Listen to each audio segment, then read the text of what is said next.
এই মুহূর্তে আমি আছি ঢাকা চট্টগ্রাম মহাসড়কে কাশপুর হইতে মদনপুর।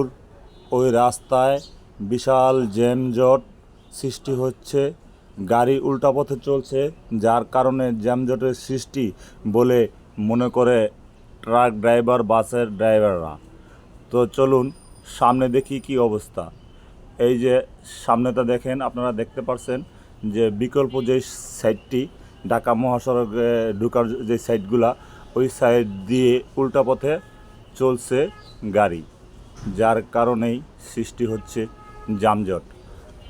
আমি কয়েকজন ড্রাইভারকে জিজ্ঞাসা করলাম, তারা বলল যে আইন শৃঙ্খলা কোনো বাহিনী, ট্রাফিক কেউ নেই। যারা চলুন বিস্তারিত ট্রেনেতে যাচ্ছে ত্রাণ নিয়ে, তারা এই যে উল্টা পথে ইতিমধ্যে রওনা দিতেছে।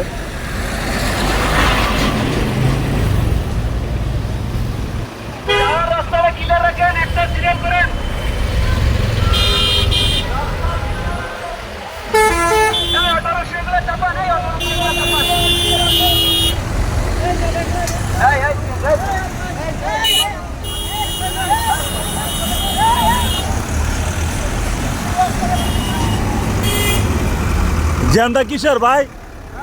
জ্যামটা কিসের লেগে লাগছে? আমরা তো ভাই ট্রেনের গাড়ি লেগে আনতে। হ্যাঁ, এই ট্রেনের গাড়ি লেগে লাগছে। আপনি কই থেকে আসছেন? আমি মেঘনাই যাইছি। মেঘনা থেকে আসছেন?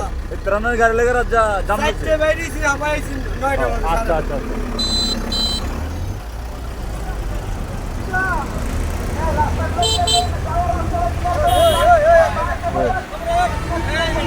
এই ভাইজানেরা, আপনারা উল্টা পথে ঢুকছেন কেন? হ্যাঁ, যাত্রাবাড়ি ৭টা। উল্টো পথে কেন ঢুকছেন? সবাই বলতেছে যারা উল্টো পথে ঢুকছে তাদের জন্য যানজট সৃষ্টি হয়েছে। অনেক মাছের বাজার তো, এখানে মাছ নষ্ট হয়ে যেতেছে ভাই। গরিব হ্যাঁ? মাছ, এতগুলো মাছ নষ্ট হয়ে না না, আমরা তো এটা বোকামি করেন। এই যে ভাইজানেরা, আপনারা তো ত্রাণ নিয়ে যাইতেছেন নাকি? এই উল্টা পথে ঢুকছেন, আরো সময় বেশি লাগবে। আপনারা কেমনে যাবেন আমার বলেন? আমরা উল্টা পথে আসাতে এত তারা এতটুকু আসতে পারছে। আমরা বিগত মানে 2.5 ঘন্টা যাবত সেই আপনার ইয়াতে মালতায় বসেছিলাম, কিন্তু আমাদের শুধু কথা ছিল শুধু ত্রাণের গাড়িগুলো, শুধু ত্রাণের গাড়িগুলো আমাদের ছাড়বে। আমরা দেখছি যে ত্রাণ ছাড়াও, ত্রাণ অ্যাম্বুলেন্স শুধু রং রোডে ছাড়বে। ত্রাণ ছাড়াও আমরা দেখছি যে বিভিন্ন ধরনের গাড়িগুলো, এই এলাকার লোকাল গাড়িগুলো, ট্রান্সপোর্ট গাড়িগুলো উল্টো ঢুকাচ্ছে। এতে করে আমি কোনো আইন শৃঙ্খলা বাহিনী হোক বা কোনো স্বেচ্ছাসেবী দল হোক, কারো কোনো আমরা মানে তৎপরতা দেখছি না, কারো কোনো আমরা এ ধরনের সহযোগিতা পাইনি এ পর্যন্ত। কিন্তু আমাদেরকে ওইখান থেকে সহযোগিতা করছে যে আমরা ত্রাণের গাড়িগুলো শুধু রং রোড দিয়ে যাব, শুধু ত্রাণের গাড়িগুলো আর অ্যাম্বুলেন্সের জন্য সহযোগিতা করছিল আমাদেরকে ওখান থেকে। কোনখান থেকে? কিন্তু এখানে এসে উল্টো দেখছি আমরা। কোনখান থেকে করছে আপনাদের? এটা আমরা মৌচাক থেকে ঘুরে আসছি। আমরা নিজেরা তত্ত্বাবধানে এগুলো আমরা কোনো না, যারা রং সাইডে যারা আসতেছে তারা বলতেছে যে শুধু ত্রাণের গাড়িগুলো রং সাইডে ঢুকার কারণেই এই যানজট সৃষ্টি হচ্ছে। আমাদের আপনি অনেকক্ষণ দাঁড়িয়ে থাকতে দেখবেন আমাদের ত্রাণের গাড়ি মাত্র 5 থেকে 7টা গাড়ি আছে। এদিকে লাইট না করে আপনি দেখেন এদিকে এটা আপনাদের পিছনে ঢুকছে, সামনেগুলোর দরকার। আপনি দেখবেন যে আমাদের ত্রাণের গাড়ি 5 থেকে 7টা, কিন্তু বাকি যে গাড়িগুলো এগুলোর কোনো তৎপরতা এই যে ভাইজান, উল্টো পথে কেন ঢুকছেন? গাড়ি রং সাইডে কেন ঢুকছেন? আপনারা কি পুরাটা বোতল করে নেবেন? রং সাইডে কেন ঢুকছেন? এই যে দেখেন, এই গাড়িগুলো যাইতে পারতেছে না রং সাইডে ঢুকার কারণে।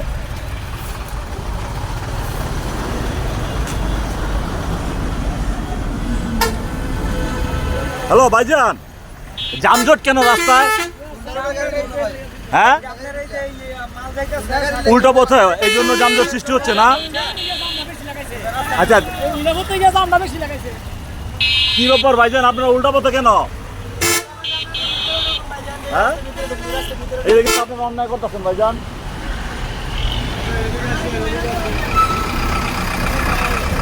হ্যাঁ, এই যে উল্টা পথে গাড়িগুলো যাইতেছে এই জন্য যানজট সৃষ্টি হইতেছে আপনাদের, তাই না? অনেক সমস্যা হচ্ছে ভাই। সেই রাত্রে 3টা থেকে জাম ঠেলা শুরু করেছে, দাউদকান্দি থেকে জাম ঠেলা শুরু করছে রাত্রে 3টায়। কি সামনে কি কোনো পুলিশ প্রশাসন নেই? কেউ নাই, হ্যাঁ, কেউ নাই না?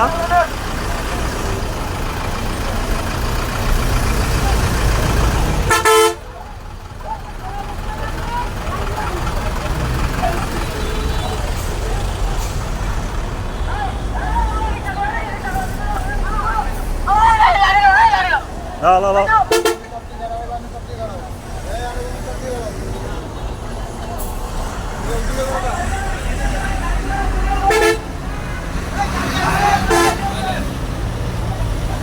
ভিডিও ভাই আসলে